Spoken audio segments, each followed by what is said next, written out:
Hey there, everybody. Welcome to our second UDisc live conversation. This is regarding memorial scoring. I'm going to give people 5-10 seconds to get all set, and then we'll begin our conversation. I'm joined by Matt over at UDisc. Matt, I'm going to put you on the screen. You can wave and say hi. Hello. There we go, and that's Matt. Thank you, Matt. Okay, so what we're doing here, the goal of what we're doing is to have every MPO and FPO player be able to double check their scores, paper scorecard, and the UDisc live scoring app. So we want everybody to have complete and accurate scores. Excuse me, just one second. I'm gonna get a little more comfortable here. Sorry about that bobble. That looks as good as it looks. So we will ensure that scores are accurate for everybody at the tournaments by comparing the paper scorecard to the UDisc live scorecard. So after the round, the scorecard, paper scorecard, which will still be used, will be added up, and then the UDisc live throws will give us a score by adding up all the throws. Those two numbers are compared. If there's a discrepancy, you just go hole by hole, figure out where the discrepancy was, correct it, and then officially turn in your scorecard. This is going to be fair for everybody because everybody will use it. If some people didn't use it, then they would be at a disadvantage because they wouldn't necessarily have their scores automatically checked for them. And as Ricky Wysocki experienced at the Memorial last year, that's not a very fun experience to find out that your scorecard, in fact, was wrong when you thought that it was correct. So additionally, utilizing the UDisc Live scoring app will also give us more statistics for every, well, it'll give you complete statistics for every player in the FPO and MPO divisions. So that's our goal. We want complete and accurate scores and statistics for every player in the divisions. Just so you guys know, if you have any questions as we go, at the end of this, we'll go through those questions and do some Q&A. So if you have any questions or comments or criticisms or praise, go ahead and chat it up, and we will go back at the end and review all of those questions. So what is each player responsible for? Each player is responsible for keeping score, just like they do right now, on the paper scorecard for 4 or 5 holes. And then also keeping score for 4 in the UDisc Live app, also for 4 or 5 holes. Not doing both together, but doing the scorecard for 4 holes and then doing the UDisc Live app for 5 holes. The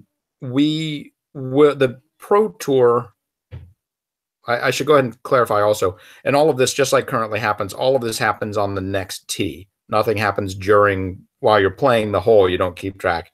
Just you go to the next hole. Matt and I will go through what it actually sounds like when you're on the next tee as soon as we bring Matt in.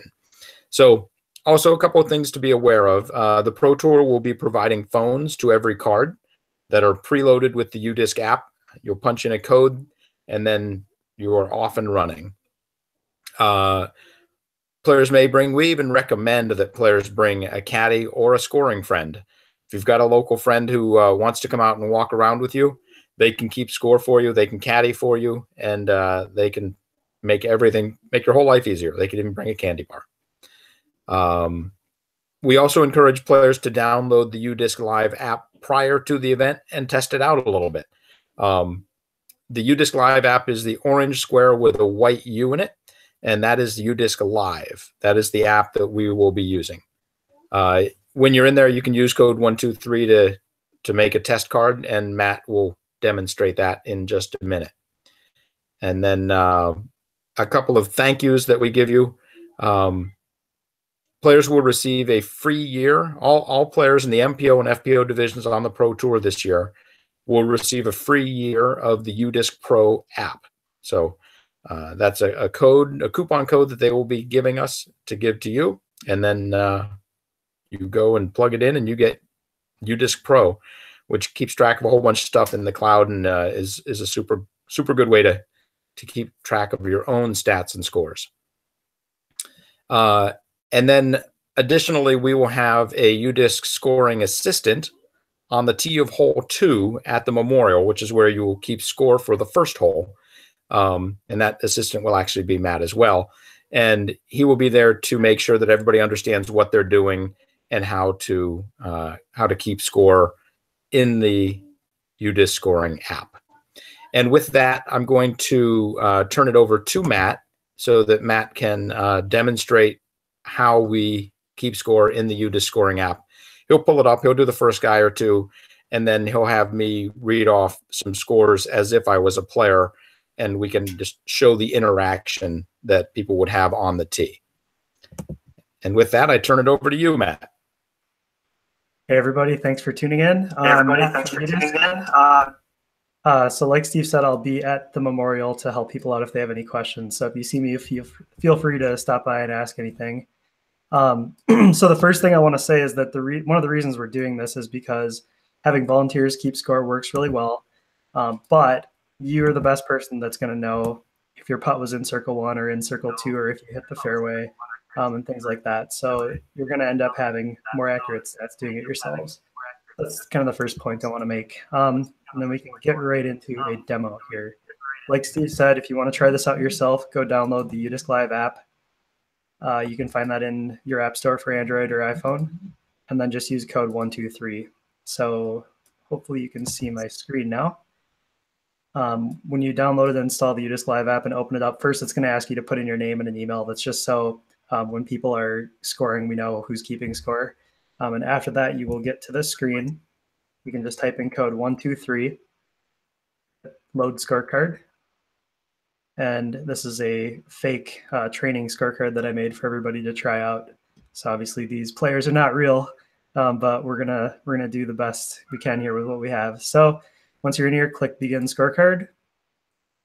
There'll be a little thing that tells you how to keep score. And so just to add to what this says, feel free to read it on your own. This is a little bit different than just keeping track of 2s and 3s. The main difference is instead of just thinking of what you got on the hole, you need to think of where each throw landed. And we'll walk you through an example here of what that means. It's after you do it 1 or 2 holes, everybody that's done it gets it right away. It's just a little bit different way to think about it. So let's walk through an example here. So to make a very simple first example, let's say that Tiger here parked the hole and had a tap in for a 2. Okay. So now we're going through the scoring and we're going to say, where did the disc land? The first throw, you hit the plus button here. The first throw landed in circle 1. And then his second throw landed in the basket.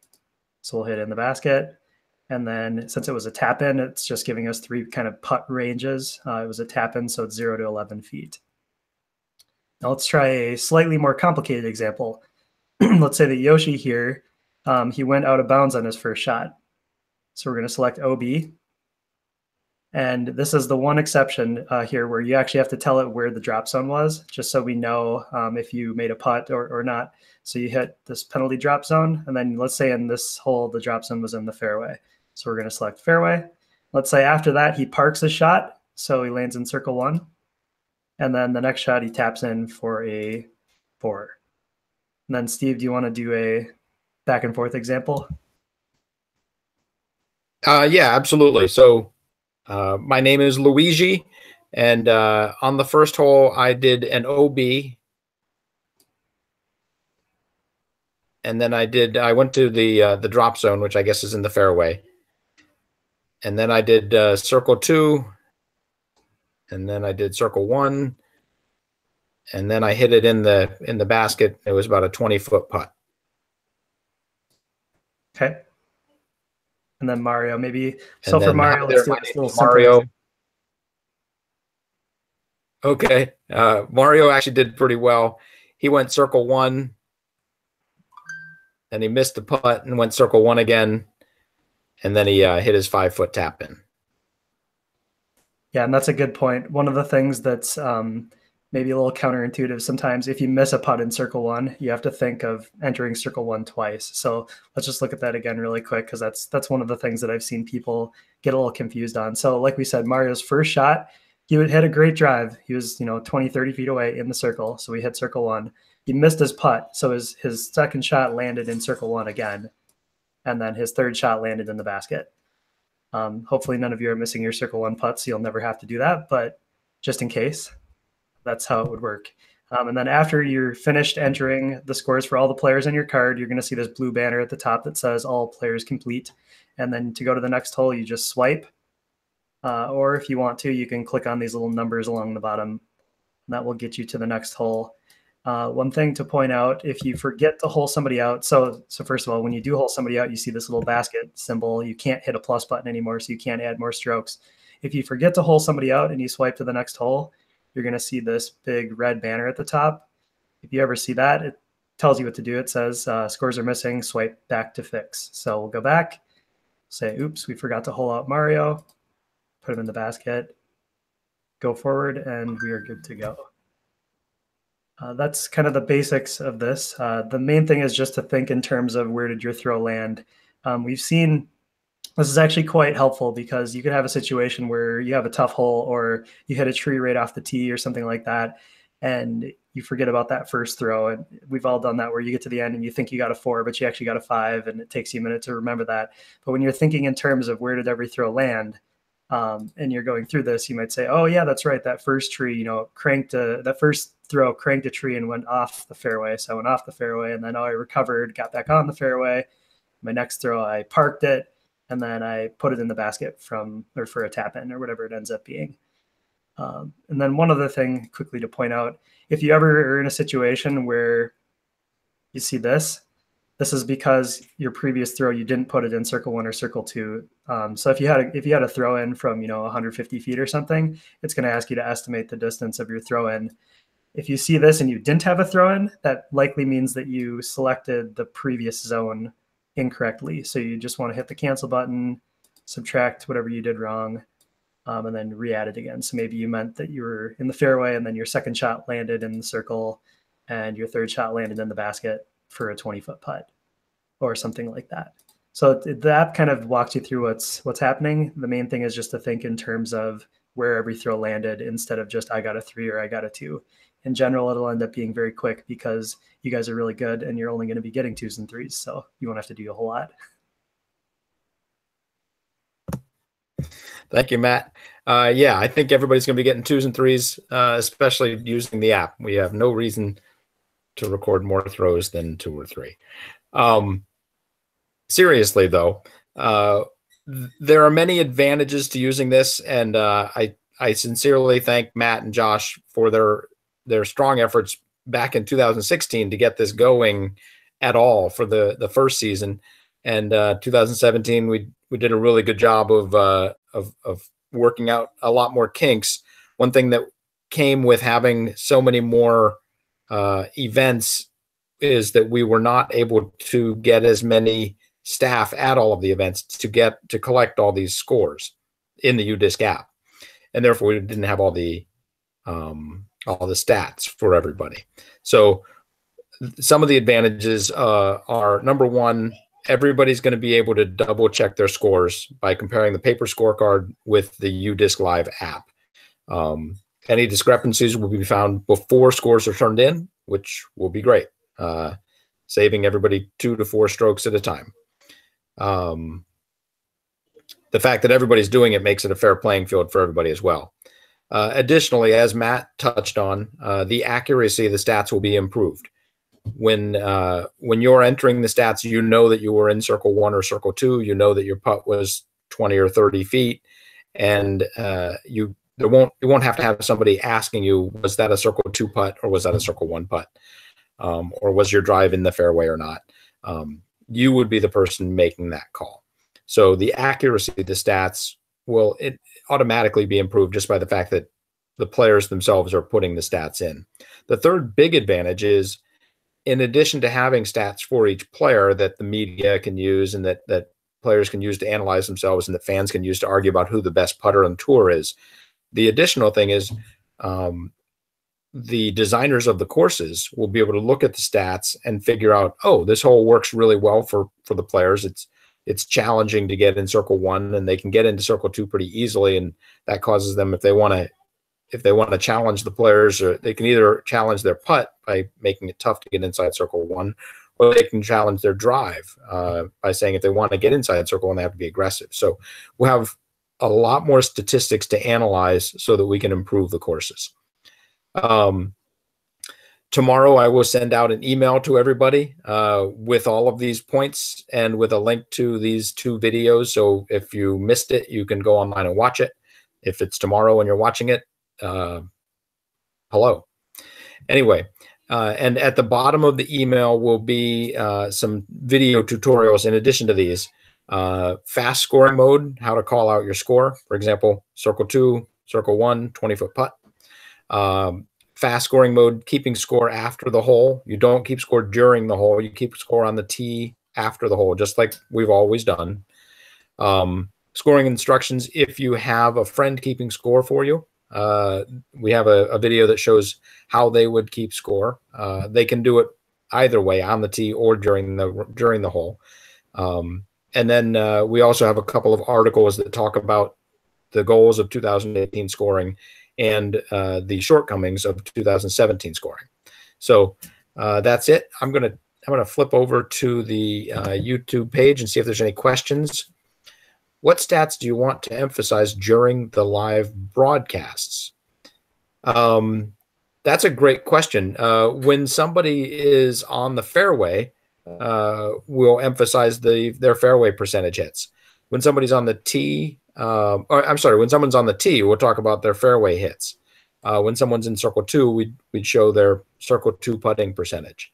Other things to show is when a group is on the tee, you can show the hole, how hard the hole is, how hard it is to get into circle 1 or circle 2 or the fairway. So those statistics are also relevant during the live broadcast, and hopefully for Jomez as well. It'd be great to have them utilize more UDisc stats and make their broadcast even better. So if there's not any other questions, I'll flip over to Matt and let him say adieu, and if he has any last thoughts, and then we can call this a night. Matt? Yeah, so last thoughts. People have maybe seen the app or not seen the app. One thing I want to point out is that nobody's actually tracking stats. We made this to be as simple as we possibly could. Nobody has to think about, was that a green hit, or was that a fairway hit, or was that a scramble? If you've seen all the stats we have on UDisc Live, we're calculating all that based on the data that you're entering here. So from this, this simple, where did each disc land? Did it land in circle 1 or circle 2 or in the basket? We can figure all that out. So nobody's entering stats. It's pretty simple. I've used it a lot. My friends have used it a lot, and we've gotten it down to the point where it just takes 20 or 30 seconds at each tee to get it entered for 4 people. And I think that you'll find that after you do it for 2 or 3 holes, it'll be just second nature, and you won't even have to think about it. Thank you very much, Matt. And thank you all for tuning in. And we can't wait to see you at the Memorial. Take care. Peace. And throw them straight.